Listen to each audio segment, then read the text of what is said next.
What's up, family? I'm going to read something that I've wrote here.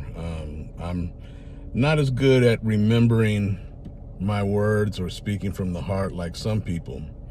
So, because I like to choose my words carefully, I wrote this out. So if I'm looking down at stuff, this is what I'm reading. What I'm about to read is based on something that I've wanted to do for a long time. And I think with the current climate that we're in, I think this is the right time. So you'll understand what I'm talking about as I get into this. So, at a time when many, particularly white Americans, believe one of the four myths about race in this country, that racism is over unless it's overt, that racism doesn't exist, that African Americans see everything through the lens of race, or that African Americans are simply playing the race card. I want to focus on that third point, that we see everything through the lens of race. African Americans, yeah, we see race, but not because we choose to. We see it because we are forced to. The very structure of white supremacy ensures that reminders of hierarchy, of who is supposedly in charge and who isn't, are all around us. This is not accidental. It is very intentional. And unlike the history book images of water hoses and segregated bathrooms and overt Jim Crow laws, today's racism is insidious, lingering in the systems and institutions that govern our lives. And, during the pandemic, during all the social unrest in 2020, we saw efforts to correct some of these historical wrongs, mascots renamed and highways rebranded and communities beginning to publicly acknowledge injustices that were long buried.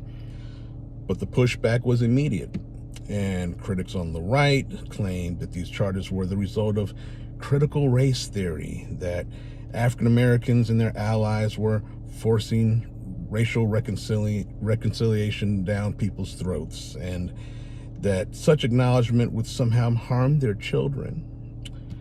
And, in Loudoun County, Virginia, this backlash, took such a center stage that it was modeled and adapted by communities across the country. Parents rallied, claiming to protect their children when their fear wasn't depression of their children, but they were fearful of the truth that if their children became agents of change, they may challenge the very systems that sustain white supremacy. Words like CRT and DEI, woke and equity quickly became, some kind of, epithet. They were used as political weapons, scapegoats wielded by conservatives unwilling to admit that systemic racism still exists. And now the President of the United States and his administration are actively engaging in efforts to whitewash history and rewriting history to portray racism as being a small part of this country's history. Bullshit. I'm from Virginia, arguably the birthplace of the American system of government and where the trafficking of black bodies began. In 1607, Colonial Williamsburg was founded. Just 12 years later, the first enslaved Africans arrived at the shores of what is now the United States. My father grew up here in Northern Virginia. My mom grew up in southeastern Virginia, the Tidewater region, Hampton Roads, however you want to call it. I've seen firsthand the vestiges of institutionalized racism, in my 51 years growing up here in Virginia. And I want to invite you to join me on a tour through them. One of my things that I love to do, I love to drive.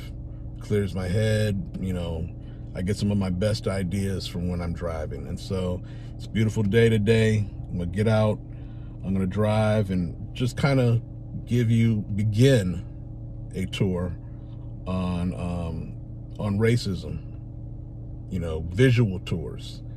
Obviously, I'm not going to do it all today because that would take me forever, but this is just the beginning of a series.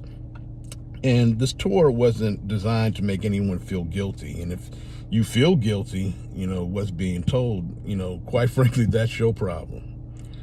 This is about education, about showing how the past lives in the present.